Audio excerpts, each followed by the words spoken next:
We're now going to consider the engine compartment. We'll unlatch both sides, open the hood. We'll start on the driver's side portion of our engine. We're going to check our electrical connections, making sure they're secure, not cracked or broken. No smells of any electrical burns or any hot spots on those wires. We're going to look at our air lines, making sure that they're not cracked or broken. No sounds of any air leaking out in any place at all. We're going to follow this copper hose to our air compressor. We're also going to note that it is a gear-driven air compressor. It is in good condition, properly working, right down there. We're going to check our transmission fluid by pulling out the dipstick, wiping it off, reinserting it, pulling it out again, checking where the fluid is on the stick. We're also going to check our engine oil by doing the same way, pulling out, reinserting, pulling out again, looking where that is on the stick. We will do the transmission while the engine is running. We will do the engine oil while it is not running. We're also going to check our coolant, making sure it's at the proper level. We're going to check our coolant reservoir, making sure it's secure, not cracked or broken, not leaking anywhere. We're going to check our coolant cap to make sure it's in good condition, not cracked or broken. We're also going to check behind there, looking at our radiator, make sure it's not leaking in any way. It's secure, not cracked or broken. We're going to look at our steering shaft, making sure that it is secure, not cracked or broken, properly lubed. We're going to look at our gearbox to make sure all of the bolts and nuts are in place. It's secure, not cracked or broken.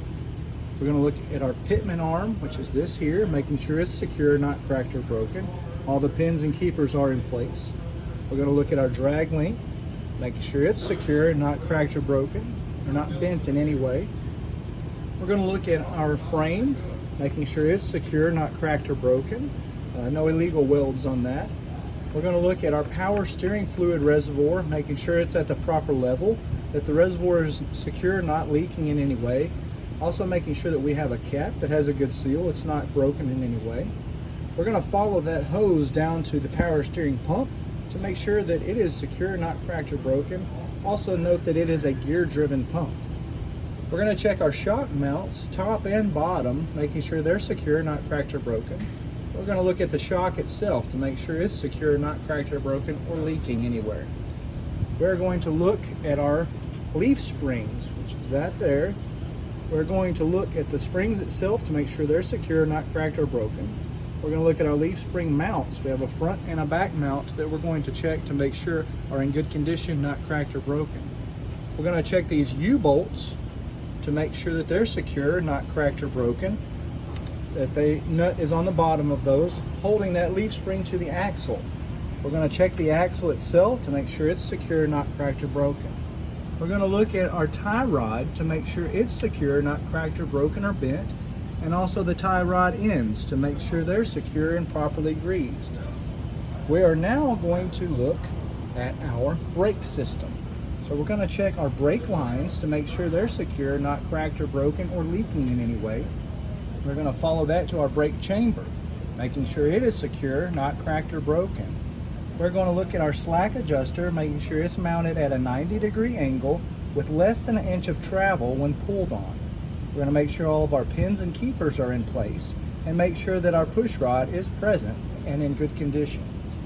We're going to look at the inside of our rim. We can see that here it's in good condition, no illegal welds. We're going to look at our brake pads, make sure that we have at least 1/4 inch of pad.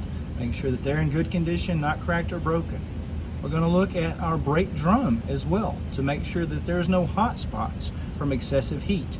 We're going to make sure that it is not cracked or broken. We're going to look at the inside of our tire and the outside of our tire, the condition, to make sure there's no cuts or gouges. We're going to look at our tread to make sure that we have at least 4/32 on the front tire. We're also going to make sure that the tread is wearing evenly, not falling off hard on one side or the other. We're going to check our air pressure of the tire at the valve stem with a air pressure gauge. Here we can look at our brake drum as well from this side. But we're going to look at the outside of our rim make sure it's in good condition. We're also going to look at our lug nuts and studs to make sure that they are all tight, making sure they are all present, everything is secure, not cracked or broken. We're going to look for any rust trails or shiny metal indicating a looseness. We're also going to check out our hub to make sure all of the nuts and bolts are tight on that. Make sure that there is no leak as well, that it is secure, not cracked or broken. We're going to look over at our mud flap to make sure it is secure, not cracked or broken. That completes the driver's side. We want to look at our passenger side for a few items that we did not mention on the driver's side. But we would say, I would check this side the same way as I did the other side, other than the items that I need to mention, which is our coolant hoses. We want to make sure that they are all secure, not cracked or broken or leaking anywhere.